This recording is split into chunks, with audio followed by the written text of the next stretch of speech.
Alright, in a previous video I said that I had ordered a bunch of stuff over a period of a couple of weeks and it all conspired to be here on the same day, so I'm playing a bit of catch up. It's kind of like Dangerous Christmas around here, but yeah, it's certainly not a bad thing. I've also got a lot of cardboard laying around that I'm going to, shall we say, repurpose. But speaking of stuff I said in other videos, going back to my two-part series on the Gerber Mark II, my history with it, that ended with my disappointment in Gerber's latest iteration of that knife, which recently got discontinued and has not yet been replaced. We'll see what happens. I also did a video on the Gerber LHR, which was marketed about 10 years ago as the replacement for the Mark II. And I really love that knife, and it got discontinued. So such is my ongoing love-hate relationship with Gerber. Well, we'll see what happens next. But I mentioned some other knives that I was interested in during those videos that are kind of in that same class, that same philosophy of use, and also have some historic context, such as the Fairbairn Sykes from Sheffield, which is still available. It's kind of pricey. I haven't picked one out yet and pulled the trigger on it. There's also the Boker, if I'm trying to pronounce that umlaut, Boker Applegate Fairbairn, which is also a pricey beast, so I haven't pulled the trigger on that one.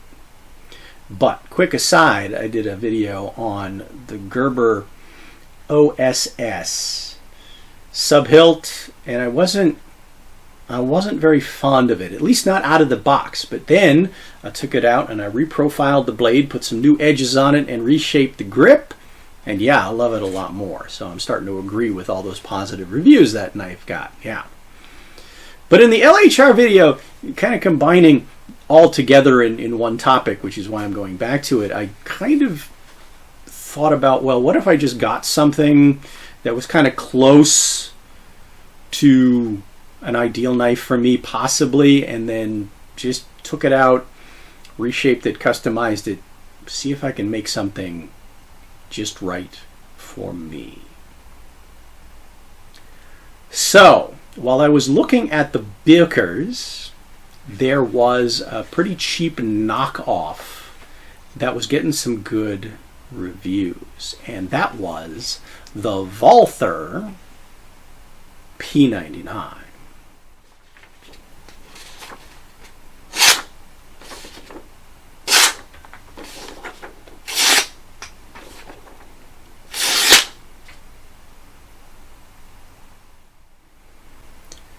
Alright, so I'm assuming this is either a companion or commemorative knife for their trigger warning P99 pistol, which is a really great pistol. I don't personally have one, but if I ever find one at a good price, then I'll probably, yeah.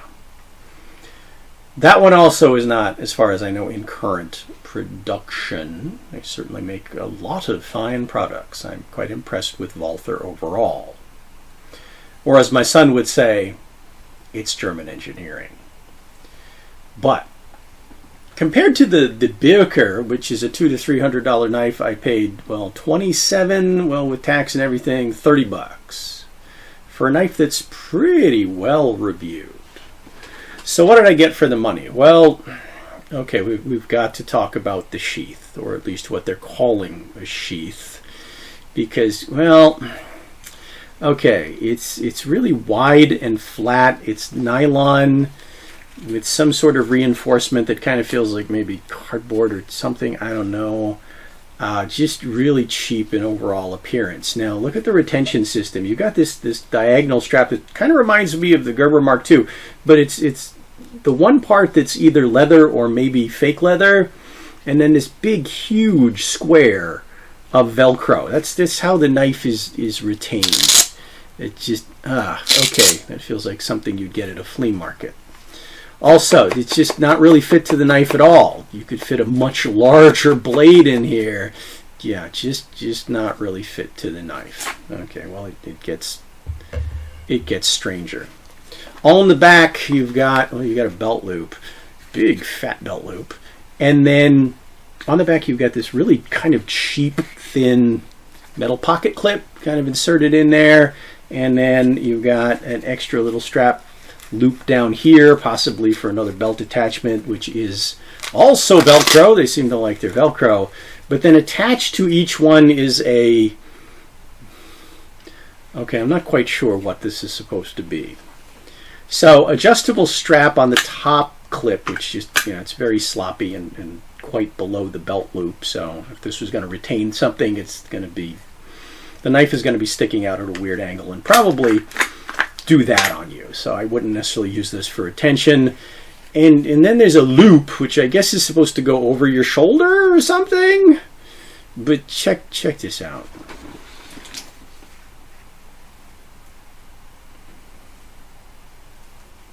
It's just really thin, like suspender elastic. Actually, I don't even think this would make good suspenders.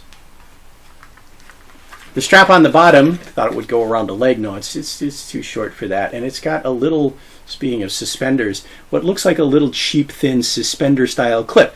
So I'm thinking what they had in mind was this would go diagonally around your shoulder, and then this would clip to your belt, kind of. But again, there's more elastic here.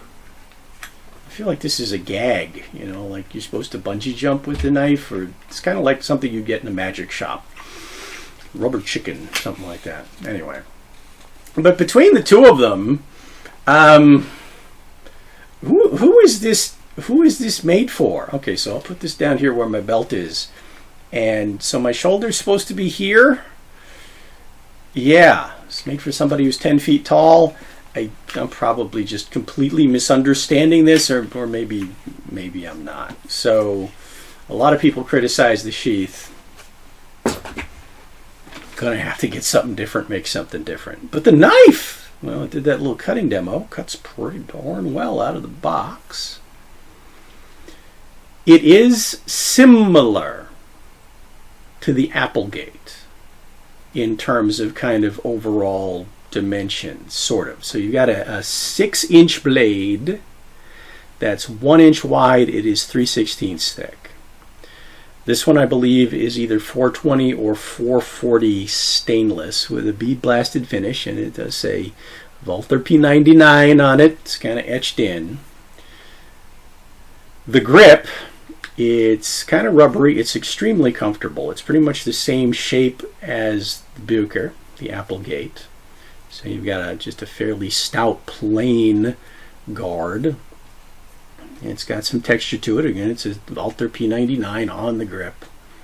It's got a nice palm swell, finger grooves, lanyard loop at the end. It feels really good in hand, so it moves around quite nicely for me. So that's a good sign. I might reprofile it a little bit. I don't know yet. Now, it's connected to the knife with a set of basically a 2-sided hex nut. And I did see a video where somebody took it apart, where they took that off and then tapped off the grips. And inside the rubber grip, you've got a full-ish tang, rat tail-ish tang, kind of the same affair you've got with the classic K-bars. So a rectangular tang that's slimmer than the grip that goes down all the way to the end. Also in there, to fill out this grip, there are 2 slabs of metal, like scales, under the grip that gives the grip quite a bit of heft and solidity, and your point of balance is just right there in your finger grooves. So that's interesting. So just south of the guard where you've got your fingers and your thumb on the knife. So that makes the knife feel pretty responsive. Let's take a look at the blade. Mixed bag. Now, the Applegate is usually a double-edged dagger. This is kind of that edge and a half. It reminds me a lot of the Gerber Command series, which in turn was modeled off the M4 bayonet. So you've got a sharpened, yes, partial edge here, false edge. So it's a real edge on the back here, kind of a drop point. It's not really a dagger. The center line is offset more towards the spine. So it's kind of designed a little bit more to be a single-edged knife. Now, one thing I was not expecting was it's quite hollow ground, but as you saw, it cuts really nicely. So I'm not the biggest fan of hollow ground knives, but out of the box, this one so far it's pretty good. So I'm almost reluctant to mess with it, except, okay, let me show you this. 3/16 thick square spine serrations, put that in air quotes, because they're across the thick square part of the spine, okay, and they're really, really steep. And yeah, I don't know what this is intended to cut. Play-Doh?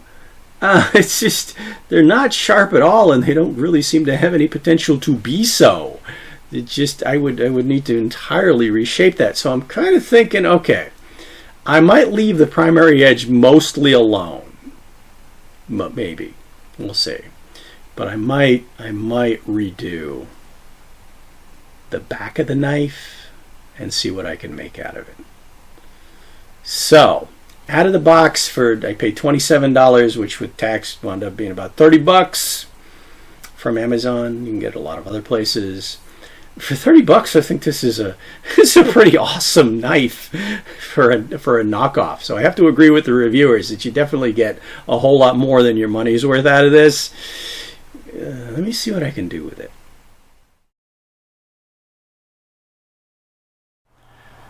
Result: front edge,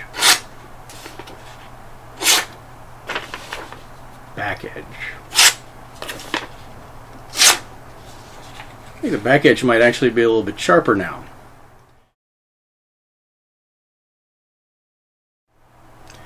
So what did I do? Well, the first thing I did was take that coarse sanding belt, about 120 grit, and I did take the logos off the grip. This would be after disassembly, so I'll post a picture of what it looks like in pieces. Fairly easy, smooth disassembly, even though everything fits really snugly. Went back together really snugly. So took off the logos, and the little knobby bits I wasn't too fond of. I left the kind of traction on the side, but yeah, it just feels really good. It's a little bit slimmer than when I started. But the real story is the blade. Had to start with a 120 grit belt on my 4x36 because, yeah, this is a hard piece of steel. Also generated a lot of heat under that, power tool friction. So this thing went in the cold water quench bucket about every 5 seconds of belt contact for, well, a couple of hours this took me. Went from 120 grit all the way down to 1,000, and then touched it up with some 2,000 grit wet sandpaper. Stoned the edge just very slightly. I also took out my Dremel with one of those more reinforced fiberglass cutting wheels, not the little tiny ones that tend to break easily, and put some new teeth in it. But before I get to that, let's take a look at this edge. I put a little bit more apple seating on the primary edge, so that's better. I also took the logos off because, hey, this is my knife now, right? I did a little rounding on the ricasso because it was just squared off and looked kind of cheap, so now it kind of reminds me a little bit more of my Mark II. Just a little bit. Well, maybe more than a little bit. Wasn't sure what I'd be able to do with that back edge, but what I was able to do, as you can see, and this took the longest time, was very, very, very carefully reprofile that partial back edge and then square spine into, well, a nice smooth back edge that does not have much at all of an edge bevel on it. It transitions really smoothly like a Mark II. That's what I was going for. So I've kind of got two different edges. There is still, well, significant hollow grinding left here. I did clean it up, smooth it up, because it had a lot of, well, deep machine marks in it. I may still do more polishing to the knife, cosmetically speaking, but for today I wanted to make sure I could at least do the main part of the project and not mess it up. So managed to preserve the edge on the primary edge and get a pretty good edge most of the way down the back edge, false edge. As As you saw in the cut demo, yeah, I think the back edge might actually be a little bit sharper.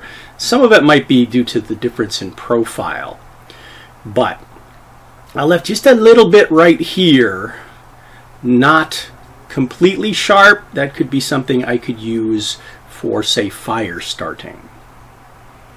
And then, once this was beveled down, those serrations started to make more sense. So basically what I did is I took my Dremel cutting wheel and just made those cuts a little bit deeper and steeper, what was left of them anyway, and now it has some functional serrations on it. Again, I might still do a little bit more to the knife, but putting it back together for a couple 3 hours work, yeah, this is just really nice right now.